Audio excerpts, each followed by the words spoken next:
So I just had a chat with Nathan from Blue Ocean Metaverse. He's all in on Mavia and I'm all in on Illuvium, as you already know. So we're just going through comparing notes, comparing the land for Illuvium and Mavia, and here are some clips from that conversation. But honestly, I never even look at the floor price. I couldn't tell you what it is right now, because I'm just that much of a believer in the long term for Illuvium that the floor price doesn't matter to me. Just from an investment perspective, even from our game guild too, we were like, well, regardless if we play this, we just need to pick up the asset because the potential in our eyes is greater than a lot of other play to earn titles. Here with us, Nicholas.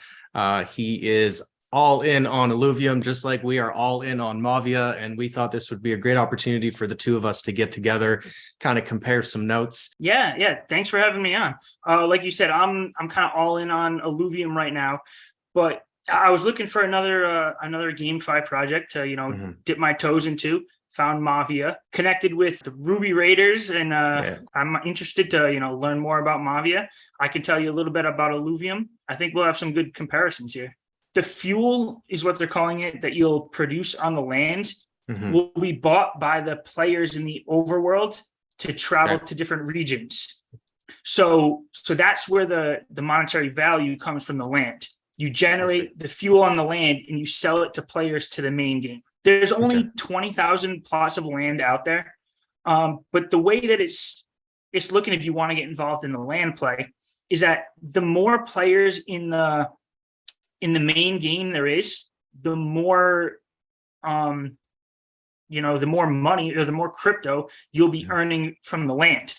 Because there's 20,000 plots right now. There's a cap of 100,000, which could be 5 years down the road by the time we get to that 100,000. But if they get to 100,000 players to the main game, then 1 million, they go to 1.5 million. Every time that number goes up, there's not going to be any more land after that 100,000. So the more players in the main game, the more the land will generate. Now, it's kind of interesting you bring that up because that was kind of Mavia's original plan. Was they said, hey, there's going to be 100,000. We're just going to do the 10,000 now. We don't know when the next batch is going to come. And actually, they've kind of changed their position a little bit on that. They haven't really said anything definitive, but what they have said is, hey, we don't want to release any more land. And actually, we've got no plans coming up to release any. And we might even figure out we don't want more than the 10,000 because there was a lot of kind of concerns from the community. And I don't say a little bit of pressure on like, hey, if you just dump another 10,000 into the market, that's not really rewarding the original holders. Mavia has decided, well, actually, we expect like 95 to 98% plus to be free to play, not crypto. And that's really where their big marketing push and focus is going to be on traditional gamers. And really, it's kind of going to be this small elite group that's really able to do the earnings aspect. How does the free-to-play players connect with the play-to-earn players in Mavia? Yeah, I think they really did a good job with this. So, you can have a free-to-play base. You're not required to do the play to earn. It's going to have the same microtransactions involved where you buy Ruby, just like Clash of Clans. You buy the gems, you use it to upgrade your base, you use it to speed up your build time. It's still going to have that same mechanism. But really where the bridge is going to happen and why I think they did such a good job at this is the way that they have a renting and partnering system. And those two are a little different and can kind of be confusing to people at first. But basically the way that it works is if you rent out your base, you can split the earnings of Ruby that base is collecting. So I might make an agreement with a free-to-play player and say, hey, you can keep half of everything that you earn, but the other half I'm going to keep, and I'm going to let you use this play-to-earn asset. So now the free-to-play player who is really just practicing their attacks, getting better at their strategy, can jump up and make earnings without any initial investment. Yeah, let's talk a little bit about tokenomics, because I think that we've kind of discussed the gameplay and the kind of unique approaches for both of the games. The reason why I want to bring up tokenomics is because we have a research team on our Games Guild. We've got 7 full-time staff where it's literally their job to go out and research white papers and communities, and they do up these reports. It saves people a lot of time researching games. So I've seen hundreds, and I'm not even kidding you, hundreds of tokenomic flowcharts and how they work. And Mavia really stood out to me for 2 main things. They have a really impressive burn mechanic, and they have a closed looped system, meaning the incentive is extremely high to reinvest within the ecosystem as opposed to take out. And then they also have the ability for the governance token to be used to also purchase assets. So it's not this clear, you got the governance token. I'll use Star Atlas as an example, like the Polis versus Atlas. Polis is clearly just the governance. Well, with Mavia, Mavia is the governance, but it can also be used for assets in game, on the marketplace. And it actually doesn't have that burn mechanic that the Ruby has taking out, which in turn is going to help appreciate the value and the market cap of Mavia. So while people are buying Ruby to upgrade their base, there's this incentive to kind of collect the governance token and use that on the marketplace, because if you do want to pull it out, you're not getting that same fee. And I thought that was really clever how they set it up, because we've seen a lot of two token systems just not work, right? Yeah. Like totally inflationary. There's no end to it. They're just minting it. You go on CoinGecko and there's a big warning. This can be minted indefinitely, just so you know. And you're like, okay, so it's a race to the bottom. Mavia is not going to be like that either. And just from Clash of Clans, it is so easy to want to save time. Time is one of our most valuable assets as humans. It's something we value really high. So to spend something to speed up that progression or speed up that time, I think is a big reason why Clash of Clans did so well, because it's not just buying assets and now I got an awesome piece of land. It's, well, I need to get to the end game, because really competitive level only starts at max level. That's when everyone's kind of evened out. You don't get these varying base levels and varying troop levels. So the esports arena really starts when people are maxed. So when the game first comes out, we expect a mad dash and just a lot of money to get injected into the system, because I know for us as an alliance, basically our plan is for the first year, we're going all in. We're not taking a dime out. We're just going to be working on all of our bases, getting all of our, to that max level, because really the people that can get there first are going to help position themselves as that go-to for the esports, is going to have more opportunity. And then one last detail is wager matches. And this is what totally won me over. The ability to ante up an unlimited amount of crypto for a winner takes all in a match. I've been desperate for this in Web 2. It's basically like legalized sport betting, but in a video game Illuvium has that too. Yeah, and I want to ask you a little bit about that.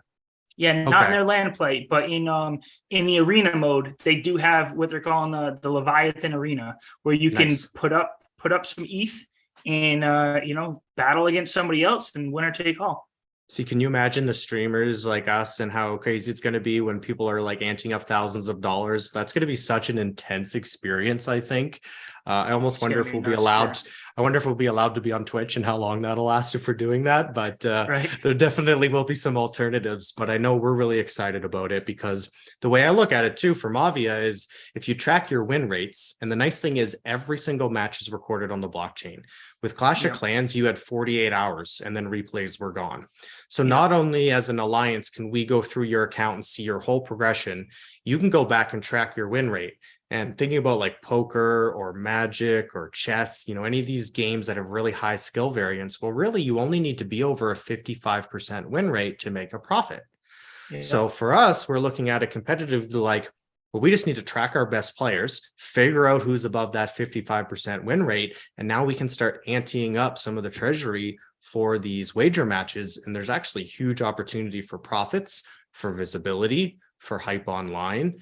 And that's something that I think is going to take esports by storm. So I'm really glad to hear that Illuvium is doing that too. What's Illuvium's tokenomics like, though? I know there's the ILV, but I kind of got confused with the whole ILV2, the SILV, and that kind of lost me a little bit.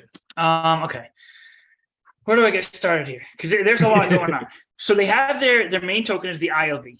That's their governance token, and you can stake it for rewards and revenue distribution. Revenue distribution is all the money that goes into the game basically gets distributed back to the ILV holders or the ILV stakers. Right now, there is an SILV2 token.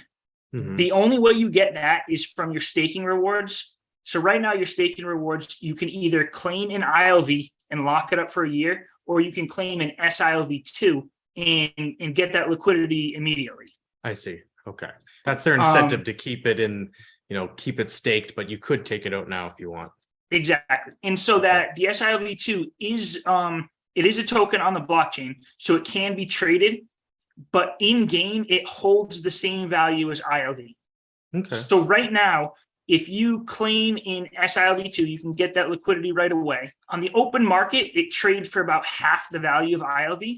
Okay. But if you hold it and wait for the game to come out, you can spend it in game pegged to the price of ILV.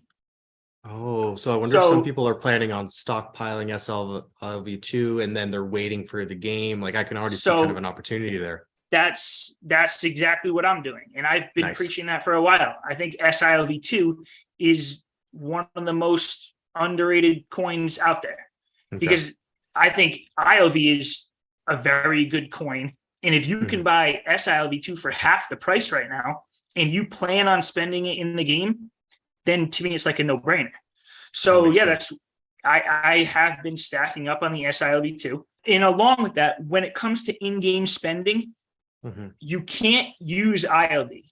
Or I know you're going to be able to use SILV2 and you're going to be able to use ETH, but it's going to be, the prices are going to be pegged to US dollars. So USDC might be another option, but I'm not sure. What happens when you spend SILV2 in the game, it actually just burns the token. Okay. It's gone forever. Forever. Yeah. So as time goes on, there's going to be less and less SILV2, and eventually it'll run out. And then you're from that point you're going to be spending ETH to get into the game for any in-game purchases. Okay. So that's just the main game. When we look at the land functions as kind of like its own little ecosystem. They have 3 coins basically in there that they call it like the fuel when you're farming fuel.